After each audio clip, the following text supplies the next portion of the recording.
नमस्कार दोस्तों, मैं राकेश पारीक। जो दोस्तों, जैसा कि मैंने आपसे पूर्व में ही बताया था कि इस बार किसी भी प्रकार से लोकसभा चुनाव दिखाई नहीं दे रहे। नए कहीं हलचल है, नए कहीं मुद्दों की गूंज है, नए कहीं मोदी मैजिक दिखाई दे रहा है। रही बात मोदी गारंटी की, तो गारंटी आज शाम 5 बजे वोटिंग प्रतिशत से हम सब के सामने आ चुकी है।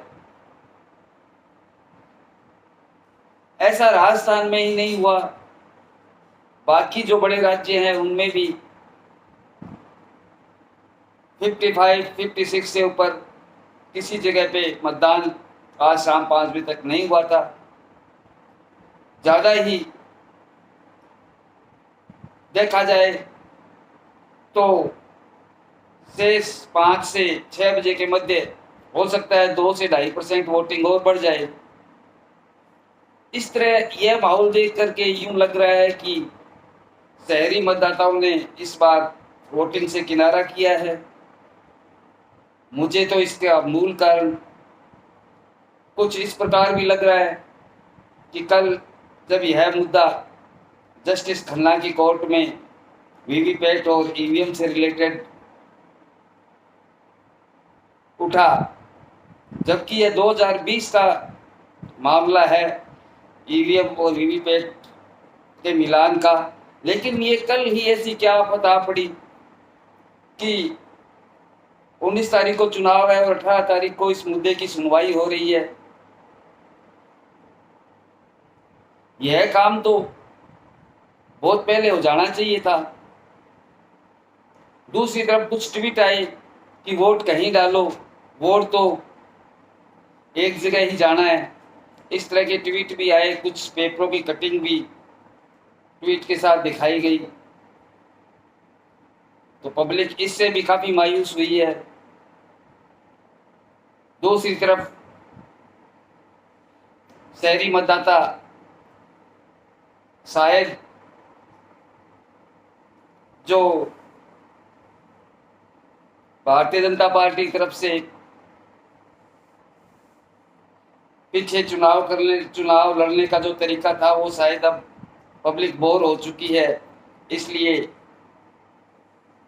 इस बार जनता ने वोट डालना उचित भी नहीं समझा। ऐसा भी हो सकता है, क्योंकि पिछले 2 चुनावों का देखा जाए तो 65 के करीब वोटिंग हुआ करती थी। इस बार राजस्थान में 50.27 के करीब वोटिंग, तो यही दर्शाती है कि लोगों का लोकसभा चुनाव से उत्साह भंग हो चुका है। यदि निर्वाचन आयोग जल्दी ही कुछ नहीं करता है या इन पार्टियों के नेता नहीं जागते हैं, तो मुझे नहीं लगता कि इस वोटिंग प्रतिशत को 60 से ऊपर ले जाया जा सकता है। हाँ, कुछ क्षेत्र हैं जैसे पश्चिमी बंगाल 70 से ऊपर वोटिंग हुई है।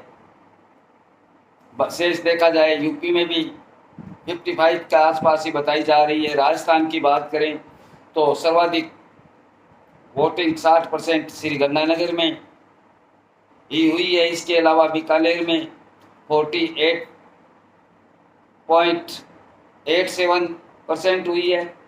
चूरू की बात की जाए तो 56.50% के करीब हुई है। झुंझुनू में 45% वोटिंग हुई है।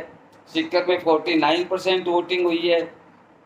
जयपुर ग्रामीण में 48.7% वोटिंग हुई है। जयपुर जो शहर है उसमें 56.57% वोटिंग हुई है। अलवर में 53.3% वोटिंग हुई है। भरतपुर में 45.48% और करौली धौलपुर में तो बिल्कुल ही नगण्य वोटिंग हुई है, 42.53%। दौसा की बात करें तो 45.65%। नागौर की बात करें तो केवल 50% वोटिंग ही आज शाम 5 बजे तक नजर आई है। जो निर्वाचन आयोग के जो आंकड़े जारी हुए हैं उनमें हुई है। अब बात करें शेष कोई बचे हुए मतदाता हैं,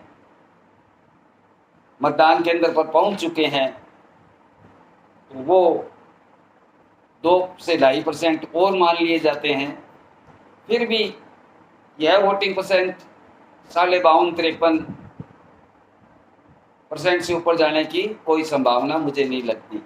अब जब इस तरह से वोटिंग हुई है तो कहा जाता है कि शहरी मतदाता भारतीय जनता पार्टी की फेवर में वोट करते हैं, ग्रामीण मतदाता कांग्रेस की फेवर में। यदि ऐसा होता है तो परिणाम चौंकाने वाले भी हो सकते हैं। यह मैं नहीं बोल रहा हूं कि ग्रामीण वोट कांग्रेस को मिलेंगे या शहरी भारतीय जनता पार्टी को मिलेंगे, लेकिन जो पब्लिक का मानस होता है, बार बार न्यूज चैनलों पे ये बताया जाता है, इस प्रकार से यदि देखा जाए तो ये वोटिंग प्रतिशत पिछले 2 से 3 चुनाव में कभी इस प्रकार का वोटिंग प्रतिशत नहीं रहा है। अब शेष 13 सीटें शेष बची है, उसमें कुछ इन कांग्रेस, भारतीय जनता पार्टी आदि दलों को प्रयास करने चाहिए ताकि वोटिंग प्रतिशत बढ़े। मत का दान,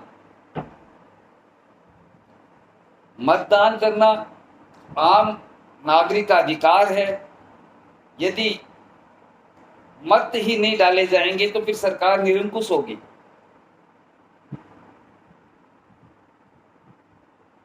मेरा पुनः सभी देशवासियों से यही अपील है, अधिक से अधिक मतदान करें। शेष बचे हुए जो लोकसभा क्षेत्र हैं जिनमें 26 तारीख को चुनाव होना है, उसमें बढ़ चढ़ करके भाग लें। धन्यवाद। जय हिंद।